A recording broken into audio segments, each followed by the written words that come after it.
بسم الله الرحمن الرحيم. ألف لام را، تلك آيات الكتاب الحكيم. أكان للناس عجبا أن أوحينا إلى رجل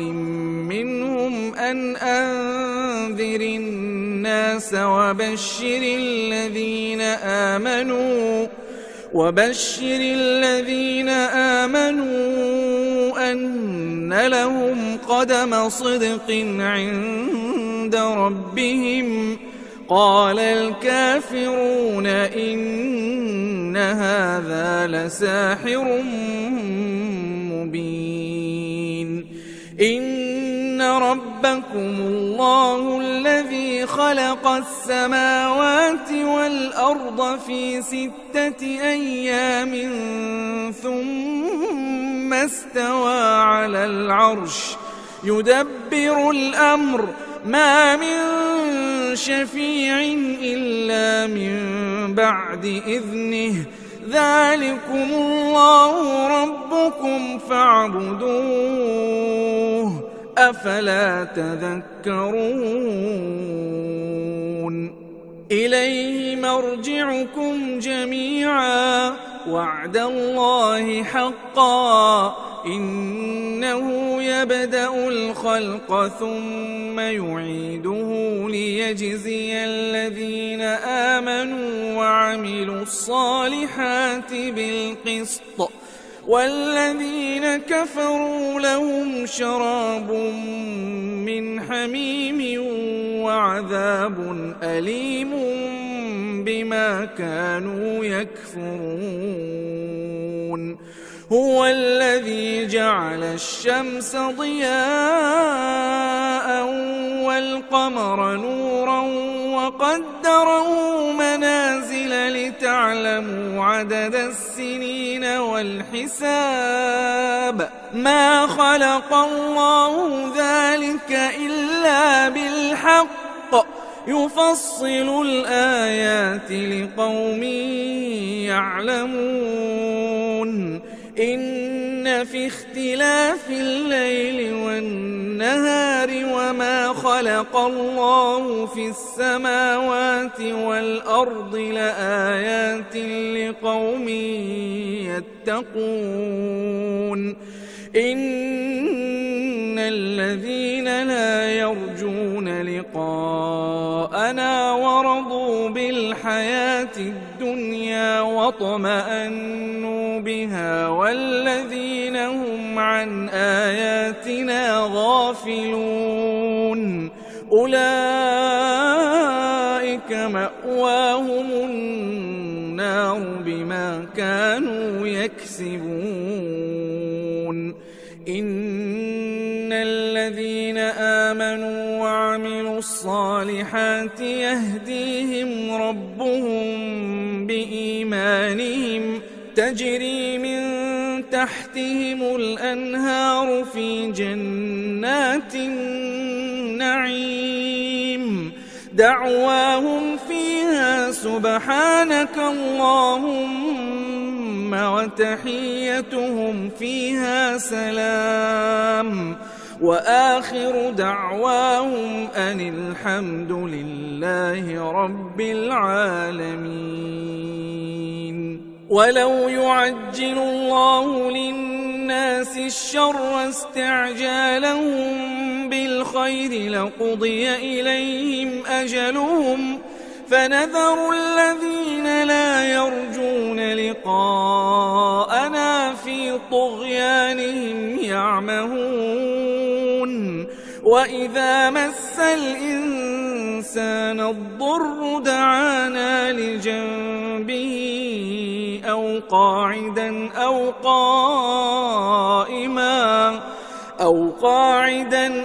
قائما فلما كشفنا عنه ضره مر كأن لم يدعنا إلى ضر مسه. كذلك زين للمسرفين ما كانوا يعملون. ولقد أهلكنا القرون من قبلكم لما ظلموا وجاءتهم رسلهم بالبينات وما كانوا ليؤمنوا كذلك نجزي القوم المجرمين ثم جعلناكم خلائف في الأرض من بعدهم لننظر كيف تعملون وإذا تتلى عليهم آياتنا بينات قال الذين لا يرجون لقاء نأت بقرآن غير هذا أو بدله قل ما يكون لي أن أبدله من تلقاء نفسي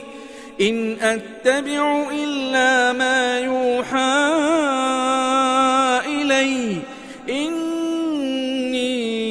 أخاف إن عصيت ربي عذاب يوم عظيم قل لو شاء الله ما تلوته عليكم ولا أدراكم به فقد لبثت فيكم عمرا من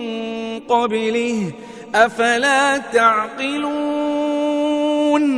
فمن أظلم ممن افترى على الله كذبا أو كذب بآياته إنه لا يفلح المجرمون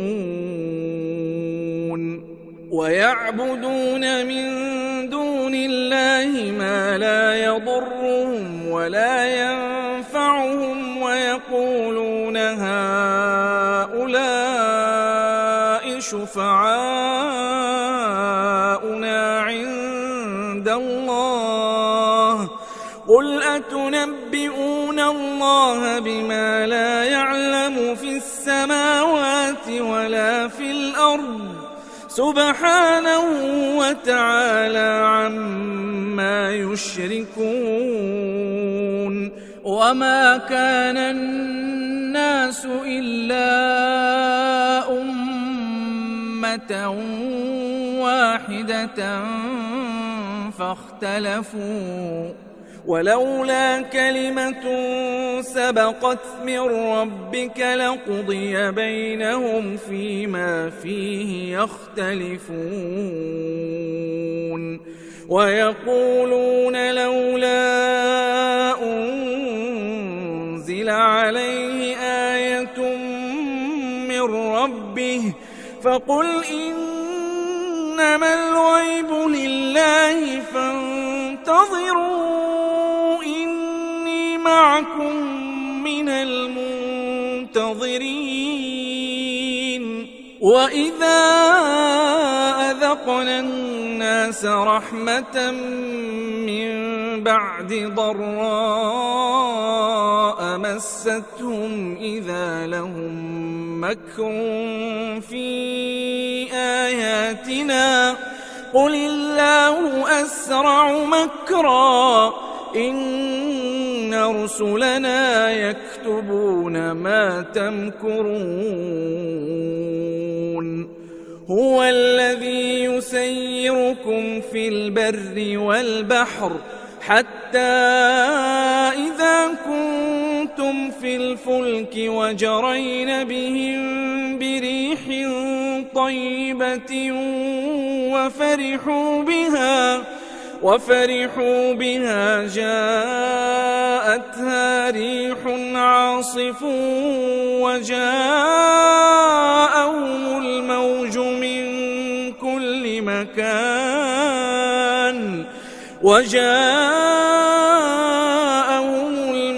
من كل مكان وظنوا أنهم أحيط بهم دعوا الله مخلصين له الدين لئن أنجيتنا من هذه لتكونن من الشاكرين فلما أنجاهم إذا هم يبغون في الأرض بغير الحق يا أيها الناس إنما بغيكم على أنفسكم متاع الحياة الدنيا ثم إلينا مرجعكم فننبئكم بما كنتم تعملون إنما مثل الحياة الدنيا كماء أنزلناه من السماء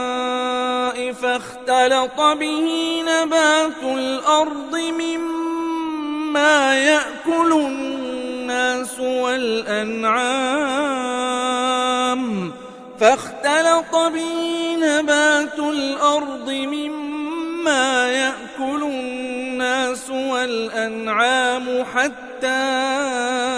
إذا أخذت الأرض زخرفها وزينت وظن أهلها أنهم قادرون عليها أتاها أمرنا ليلا أو نهارا فجعلناها حصيدا كأن لم تغن بالأمس كذلك نفصل الآيات لقوم يتفكرون والله يدعو إلى دار السلام ويهدي من يشاء إلى صراط مستقيم للذين أحسنوا الحسنى وزيادة ولا يرهق وجوههم قتر ولا ذلة أولئك أصحاب الجنة هم فيها خالدون والذين كسبوا السيئات جزاء سيئة بمثلها وترهقهم ذلة ما لهم من الله من عاصم كأنما أغشيت وجوههم قطعا من الليل مظلما أولئك أصحاب النار هم فيها خالدون ويوم نحشرهم جميعا ثم نقول للذين أشركوا مكانكم أنتم وشركاؤكم فزيلنا بينهم وقال شركاؤهم ما كنتم إيانا تعبدون فكفى بالله شهيدا بيننا وبينكم إن كنا عن عبادتكم لغافلين هنالك تبلو كل نفس ما أسلفت وردوا إلى الله مولاهم الحق وضل عنهم ما كانوا يفترون قل من يرزقكم من السماء والأرض أم من يملك السمع والأبصار ومن يخرج الحي من الميت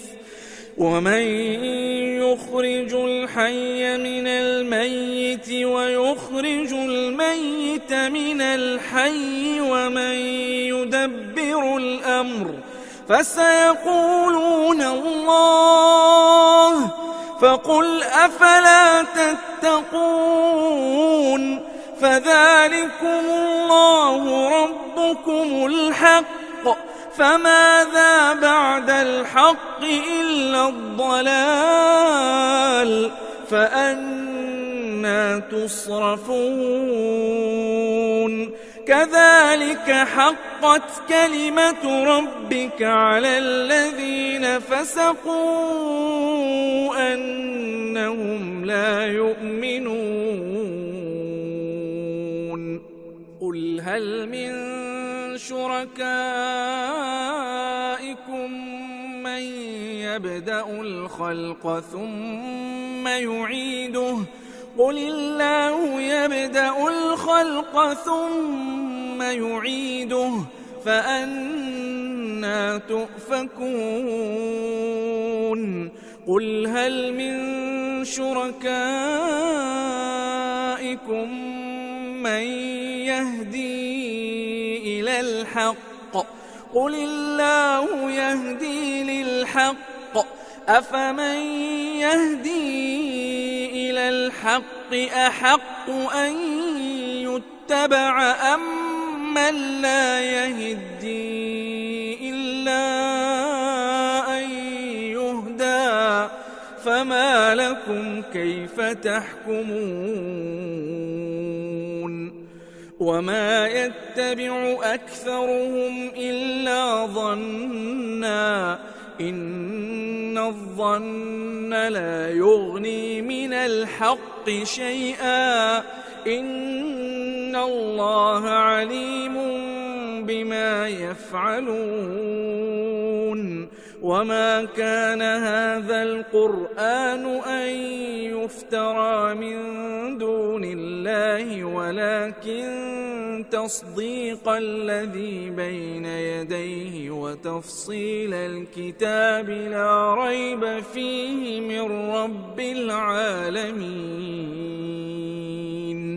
أم يقولون افتراه قل فأتوا بسورة مثله وادعوا من استطعتم من دون الله إن كنتم صادقين بل كذبوا بما لم يحيطوا بعلمه ولما يأتهم تأويله كذلك كذب الذين من قبلهم فانظر كيف كان عاقبة الظالمين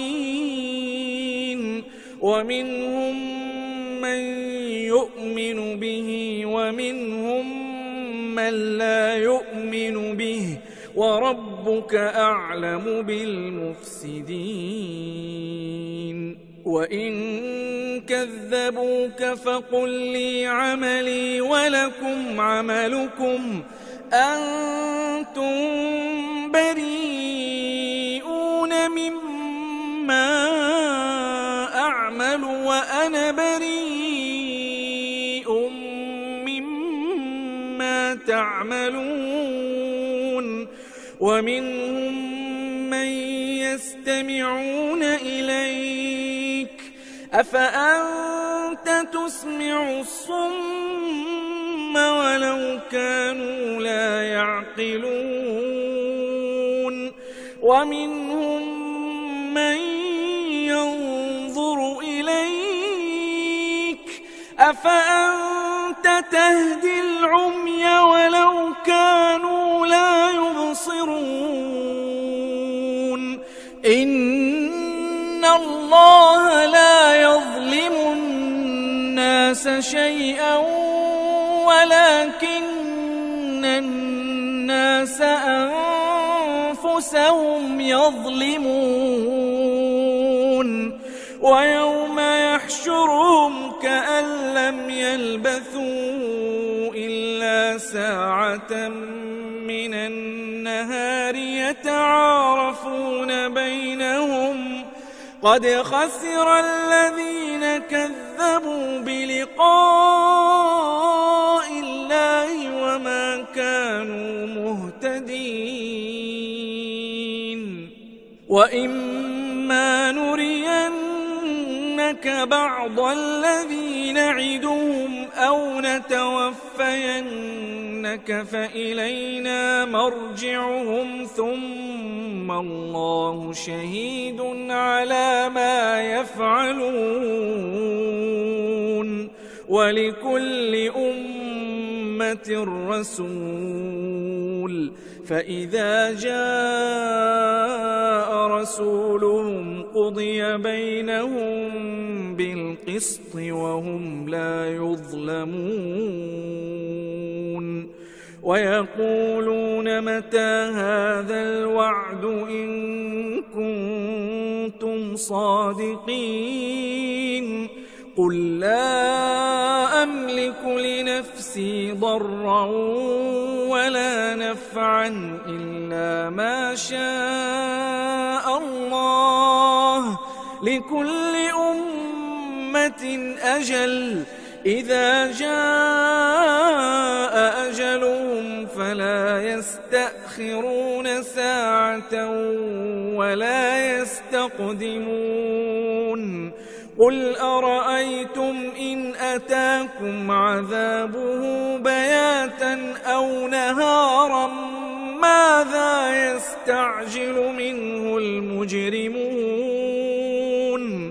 أثم إذا ما وقع آمنتم به الآن وقد كنتم به تستعجلون ثم قيل للذين ظلموا ذوقوا عذاب الخلد هل تجزون إلا بما كنتم تكسبون ويستنبئونك أحق هو قل إي وربي إنه لحق وما أنتم بمعجزين ولو أن لكل نفس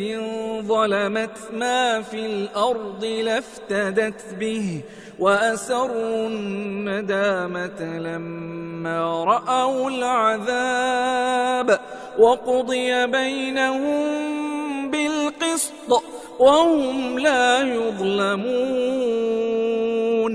ألا إن لله ما في السماوات والأرض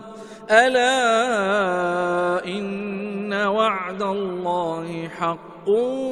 ولكن أكثرهم لا يعلمون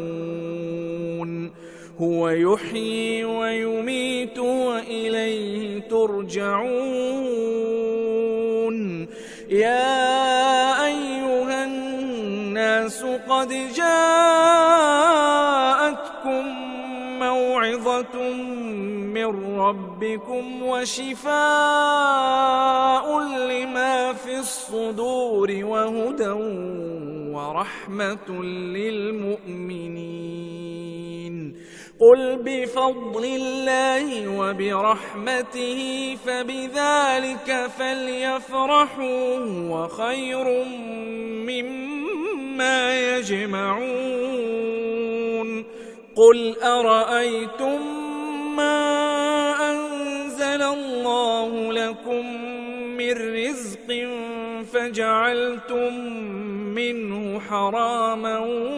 وحلالا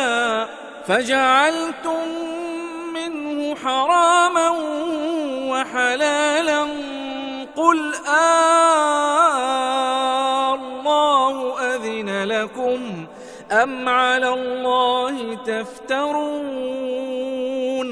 وما ظن الذين يفترون على الله الكذب يوم القيامة إن الله لذو فضل على الناس ولكن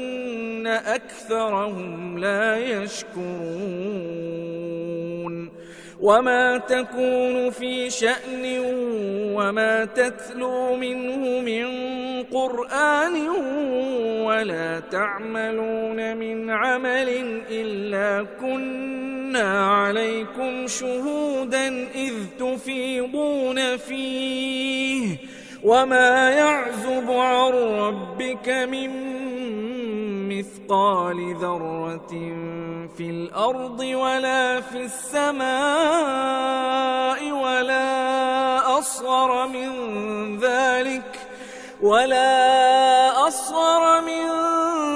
ذلك ولا أكبر إلا في كتاب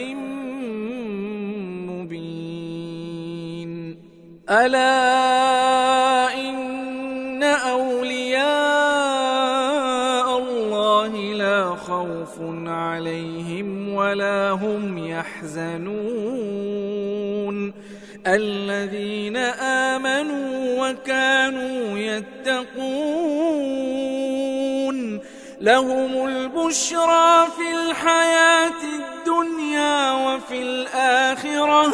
لا تبديل لكلمات الله ذلك هو الفوز العظيم. ولا يحزنك قولهم إن العزة لله جميعا هو السميع العليم. ألا إن لله من في السماوات ومن في الأرض وما يتبع الذين يدعون من دون الله شركاء إن يتبعون إلا الظن وإن هم إلا يخرصون. هو الذي جعل لكم الليل لتسكنوا فيه والنهار مبصرا إن في ذلك لآيات لقوم يسمعون. قالوا اتخذ الله ولدا سبحانه هو الغني له ما في السماوات وما في الأرض إن عندكم من سلطان بهذا أتقولون على الله ما لا تعلمون. قل إن الذين يفترون على الله الكذب لا يفلحون متاع في الدنيا ثم إلينا مرجعهم ثم نذيقهم العذاب الشديد بما كانوا يكفرون. واتل عليهم نبأ نوح إذ قال لقومه يا قوم إن كان كبر عليكم مقامي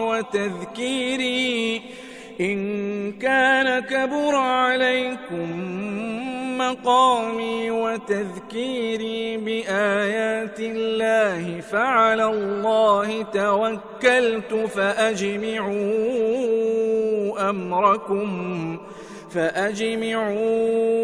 أمركم وشركاءكم ثم لا يكن أمركم عليكم غمة ثم قضوا إلي ولا تنظرون. فإن توليتم فما سألتكم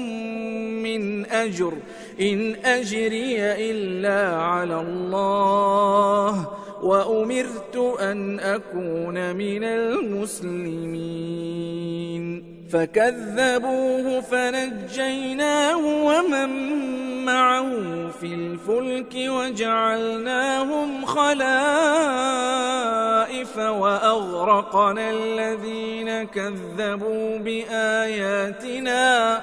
فانظر فانظر كيف كان عاقبة المنذرين ثم بعثنا من بعده رسلا إلى قومهم فجاءوهم بالبينات فما كانوا ليؤمنوا بما كذبوا به من قبل كذلك نطبع على قلوب المعتدين ثم بعثنا من بعدهم موسى وهارون إلى فرعون وملئه بآياتنا فاستكبروا وكانوا قوما مجرمين فلما جاءهم الحق من عندنا قالوا إن هذا لسحر مبين قال موسى أتقولون للحق لما جاءكم أسحر هذا ولا يفلح الساحرون قالوا أجئتنا لتلفتنا عما وجدنا عليه آباءنا وتكون لكما الكبرياء في الأرض وما نحن لكما بمؤمنين وقال فرعون ائتوني بكل ساحر عليم فلما جاء السحرة قال لهم موسى ألقوا ما أنتم ملقون فلما ألقوا قال موسى ما جئتم به السحر إن الله سيبطله إن الله لا يصلح عمل المفسدين ويحق الله الحق بكلماته ولو كره المجرمون فما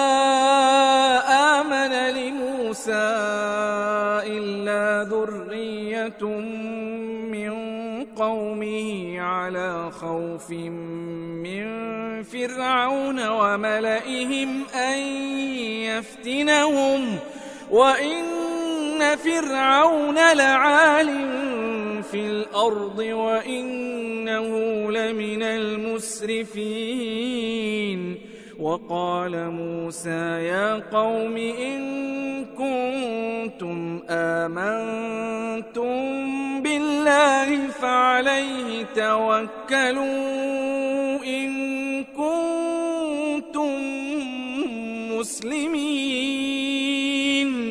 فقالوا على الله توكلنا ربنا لا تجعلنا فتنة للقوم الظالمين ونجنا برحمتك من القوم الكافرين وأوحينا إلى موسى وأخيه أن تبوأ لقومكما بمصر بيوتا واجعلوا بيوتكم قبلة وأقيموا الصلاة وبشر المؤمنين وقال موسى ربنا إنك آتيت فرعون وملأه زينة وأموالا في الحياة الدنيا ربنا ليضلوا عن سبيلك ربنا اطمس على أموالهم واشدد على قلوبهم فلا يؤمنوا حتى يروا العذاب الأليم قال قد أجيبت دعوتكما فاستقيما ولا تتبعان سبيل الذين لا يعلمون وجاوزنا ببني إسرائيل البحر فأتبعهم فرعون وجنوده بغيا وعدوا حتى إذا أدركه الغرق قال آمنت أنه لا إله إلا الذي آمنت به بنو إسرائيل وأنا من المسلمين الآن وقد عصيت قبل وكنت من المفسدين فاليوم ننجيك ببدنك لتكون لمن خلفك آية وإن كثيرا من الناس عن آياتنا لغافلون ولقد بوأنا بني إسرائيل مبوأ صدق ورزقناهم من الطيبات فما اختلفوا حتى جاءهم العلم إن ربك يقضي بينهم يوم القيامة فيما كانوا فيه يختلفون فإن كنت في شك مما أنزلنا إليك فاسأل الذين يقرؤون الكتاب من قبلك لقد جاءك الحق من ربك فلا تكونن من الممترين ولا تكونن من الذين كذبوا بآيات الله فتكون من الخاسرين إن الذين حقت عليهم كلمة ربك لا يؤمنون ولو جاءتهم كل آية حتى يروا العذاب الأليم فلولا كانت قرية آمنت فنفعها إيمانها إلا قوم يونس لما آمنوا كشفنا عنهم عذاب الخزي في الحياة الدنيا ومتعناهم إلى حين ولو شاء ربك لآمن من في الأرض كلهم جميعا أفأنت تكره الناس حتى يكونوا مؤمنين وما كان لنفس أن تؤمن إلا بإذن الله ويجعل الرجس على الذين لا يعقلون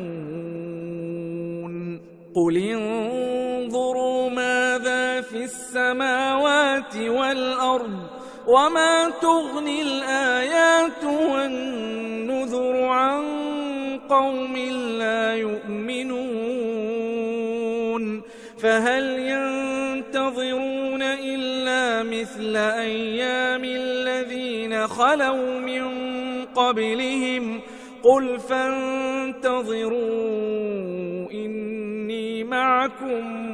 من المنتظرين ثم ننجي رسلنا والذين آمنوا كذلك حقا علينا ننجي المؤمنين قل يا أيها الناس إن كنتم في شك من ديني فلا أعبد الذين تعبدون من دون الله ولكن أعبد الله الذي يتوفاكم وأمرت أن أكون من المؤمنين وأن أقم وجهك للدين حنيفا ولا تكونن من المشركين ولا تدع من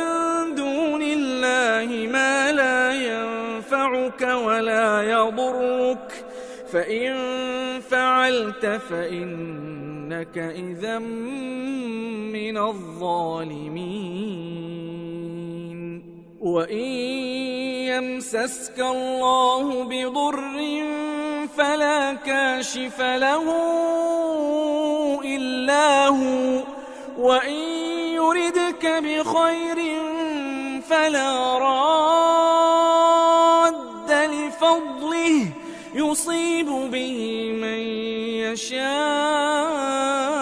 من عباده وهو الغفور الرحيم قل يا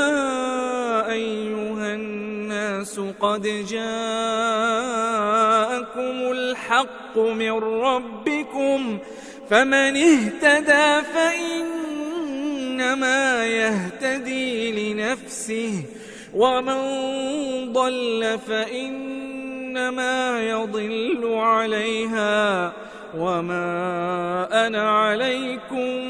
بوكيل واتبع ما يوحى إليك واصبر حتى يحكم الله وهو خير الحاكمين